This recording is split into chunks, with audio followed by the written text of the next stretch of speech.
Helo! Croeso i wmes de Gales. Marian dwi. Sut ydych chi? Dach chi'n iawn? Dwi'n iawn. Dwi'n dda iawn heddiw. Hoy clase 13. A ver, vimos ddoe asher 12 y antes asher 11.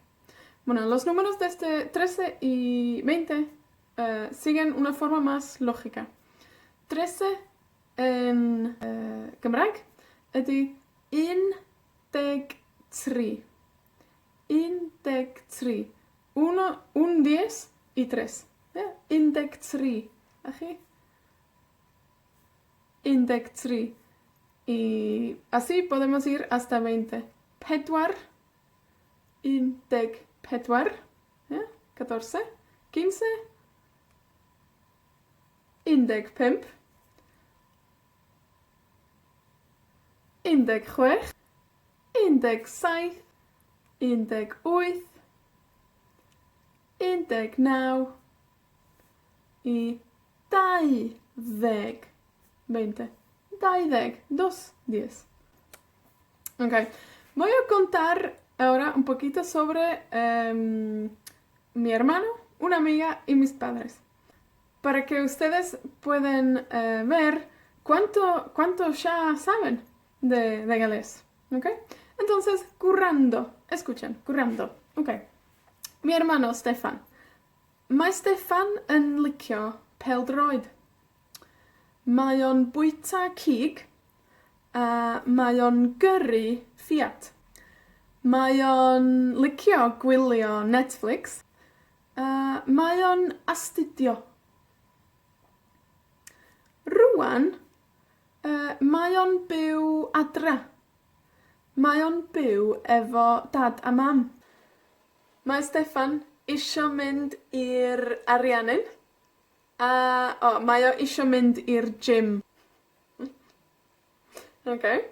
Dad a mam. Mae dad a mam yn licio darllen. Mae nhw'n bwyta pysgod, ond dim cig. Mae nhw'n yfed te yn y bore. Mae nhw'n byw yn Gymru. Dim yn yr ariannin. Mae nhw'n gyrru citroen.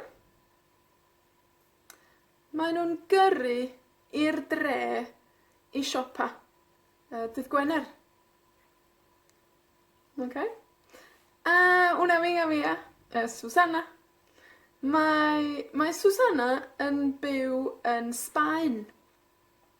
Mae hi'n licio byw yn Sbaen. Mae hi'n braf yn Sbaen. Mae hi'n licio yfed gwin coch. Mae hi'n licio yfed gwin coch a bwyta tapas. Mae hi'n gweithio yn y swyddfa a mae hi'n dysgu Cymraeg ar-lein. Mae hi'n darllen Harry Potter a mae hi'n licio mynd am dro yn y parc. Da iawn, yn dynnu ar ydw? Da iawn. Ok, ond heddiw, vamos a hacer frases negativas heddiw. Ya sabemos cómo decir en la primera persona, ¿no?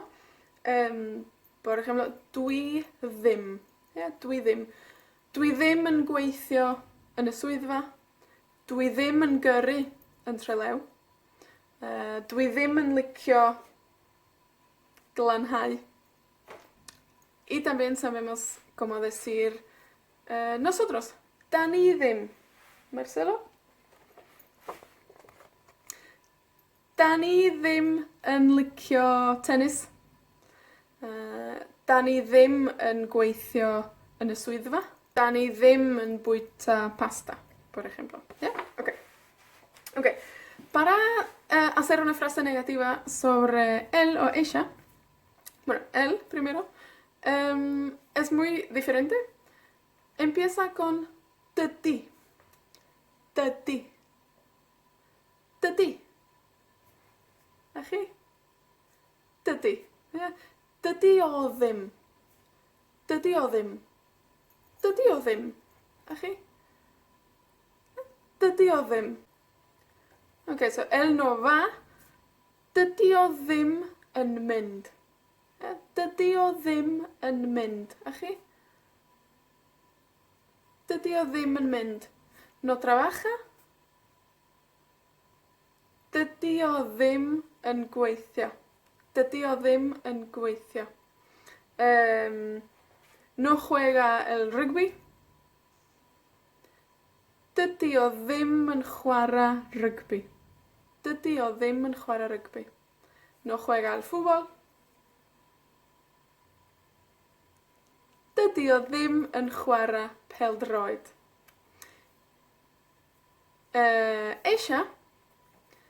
Dydy hi ddim. Dydy hi ddim. Dydy hi ddim. A chi? Dydy hi ddim. Ella no va. Dydy hi ddim yn mynd. Dydy hi ddim yn mynd.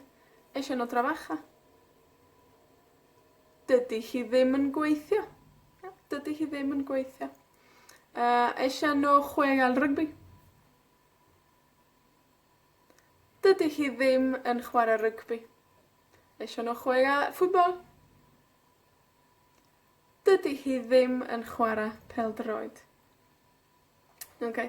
Igual con estas frases, dydy o ddim, dydy hi ddim, cambiamos el o el hi y ponemos nombre.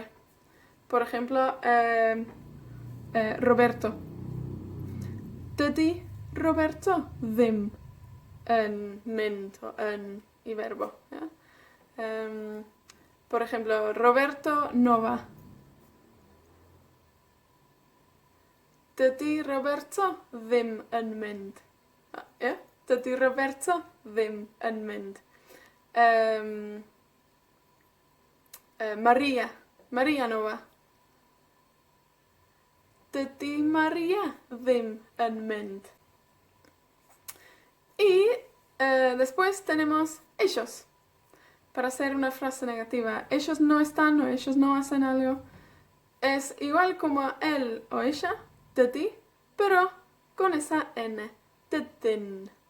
Entonces, dydyn nhw ddim. Dydyn nhw ddim. Dydyn nhw ddim. A chi? Dydyn nhw ddim. Ellos no van. Dydyn nhw ddim yn mynd. Dydyn nhw ddim yn mynd. Ellos no trabajan. Dydyn nhw ddim yn gweithio. Dydyn nhw ddim yn gweithio. A ellos no le gusta el mate. Dydyn nhw ddim yn licio mate. Dydyn nhw ddim yn licio mate. Da iawn. Ok. Deberes para hoy es hacer frases negativas sobre una chica, un chico o un grupo. Por ejemplo, dydy Steffan ddim yn licio te. O mi amiga Susana. Dydy Susana ddim yn yfed cwrw. O mis padres. Dydyn nhw ddim yn byw yn yr Ariannin. Dydyn nhw ddim yn bwyta cig. Rwan, chi. Ustedes. Yfory gwers 14. Hwyl. Ta-ta.